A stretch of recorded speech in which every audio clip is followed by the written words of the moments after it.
Coba saya saja, di bawah banyak yang diisukan, itu Pak Jokowi itu PKI.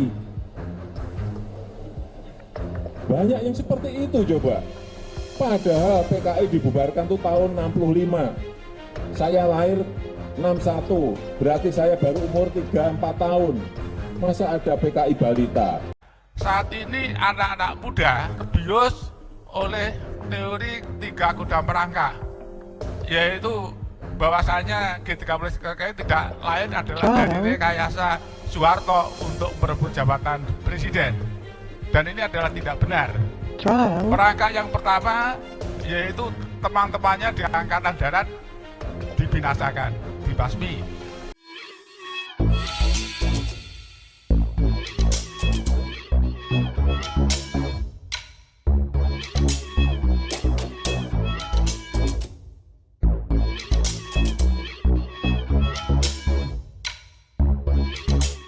Tonton video ini sampai selesai agar Anda tidak gagal paham. Iya dong, jangan hanya untuk membohongi rakyat. Lama-lama saya kesel, tadi saya nanya ini viral apa enggak viral. Oke, saya ngomongin. Loh, masa Presiden kelima Republik Indonesia dibilang PKI, terus Pak Jokowi pilihan rakyat langsung loh. Nah, sumber sejarah itu mesti adalah rekaman sewaktu pada waktu peristiwa terjadi. Jadi apakah ada rekam jejak Soeharto yang menuju kepada makar? Kalau dengan tanda bunga itu kita melihat enggak. Tapi kalau tidak ditemukan. Tidak ditemukan. Tapi kalau ada ditemukan ya silahkan aja. Ya.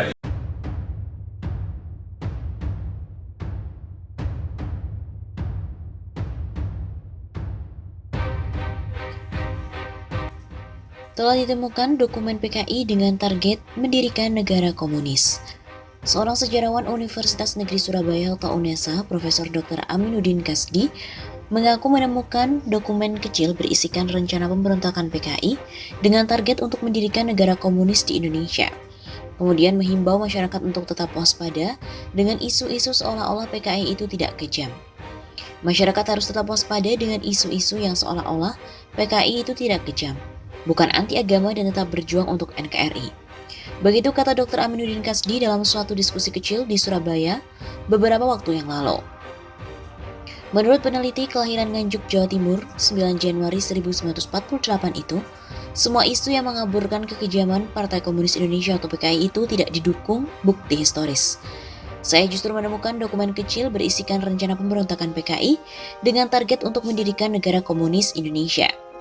Dokumen yang ditemukan itu berupa buku kecil atau buku saku tentang ABC Revolusi yang ditulis oleh Komite Sentral PKI pada tahun 1957, di mana isinya menyebutkan 3 rencana revolusi atau pemberontakan oleh PKI untuk target negara komunis di Indonesia. Buku itu justru membuktikan bahwa rencana pemberontakan PKI yang diragukan sejumlah pihak ada dokumen historisnya. Bahkan dokumen itu merinci 3 tahapan pemberontakan PKI yang semuanya gagal. Lalu rumor pun dihembuskan untuk mengaburkan fakta. Ujar penulis tesis Masalah Tanah dan Keresahan Petani di Jawa Timur tahun 1960-1965. Anggota Masyarakat Sejarawan Indonesia Jawa Timur itu menyatakan, temuan dokumen yang sudah lusuh itu tak terbantahkan. Kalau ada orang NU yang dituduh melakukan pembunuhan itu bukan direncanakan, tapi reaksi balik atas sikap PKI sendiri yang menyebabkan chaos saat itu.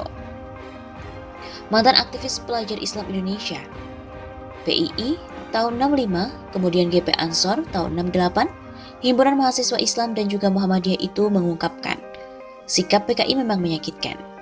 PKI melakukan provokasi dengan ludruk yang temanya menyakitkan, seperti matinya Tuhan, malaikat yang tidak menikah karena belum dihitan dan banyak lagi. Oleh karena itu, ia juga mengimbau masyarakat agar jangan terpengaruh dengan provokasi politik yang didukung sejumlah media massa untuk membesarkan PKI guna mengaburkan sejarah. Seperti menunjukkan bahwa orang-orang PKI juga ada yang menciptakan salah satu lagu nasional. Kita jangan terpancing dengan sisa-sisa orang-orang PKI di berbagai lini yang berusaha membangkitkan mimpi tentang negara komunis melalui media massa, buku-buku dan semacamnya yang seolah-olah membenarkan dengan bersumber testimoni. karena ada sisa-sisa PKI yang bercokol di media. Begitu kata guru besar sejarah UNESA itu.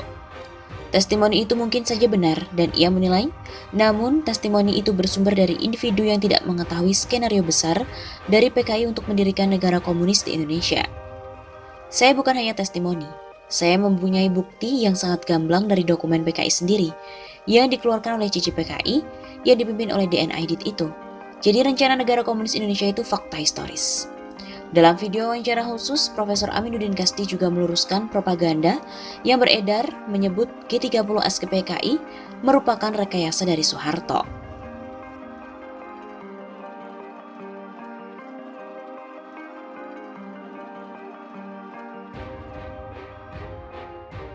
Masa iya presiden sama mantan presiden itu PKI?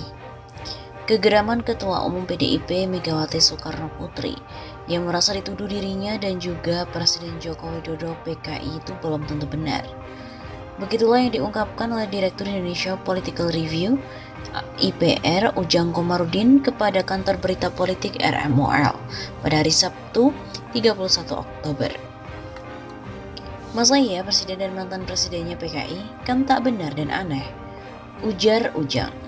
Jikalau tuduh-tuduhan PKI itu bisa dibuktikan, Ujang menilai itu tidak mungkin terjadi jika tidak ada sebabnya. Tak ada asap jika tak ada api. Menurut akademisi Universitas Al-Azhar Indonesia ini, tuduhan terhadap Megawati dan Jokowi karena melihat realitas pemerintahan yang ada saat ini. Tuduhan tersebut mungkin saja karena pemerintahan Indonesia dianggap lebih dekat dengan Cina, dan bisa juga tuduhan itu muncul karena PDIP dianggap banyak mengakomodir anak keturunan PKI. Seperti Ripka Ciptaning, kader PDIP yang merasa bangga membuat buku berjudul Aku Bangga Jadi Anak PKI. Kegeraman Megawati terkait dengan tuduhan PKI ini dia sampaikan dalam peresmian sejumlah kantor partai di daerah lewat virtual pada Rabu 28 Oktober. Megawati pun mengungkapkan dirinya heran isu PKI selalu muncul di masa pemerintahan Jokowi dan menyasar ke PDIP serta rezim.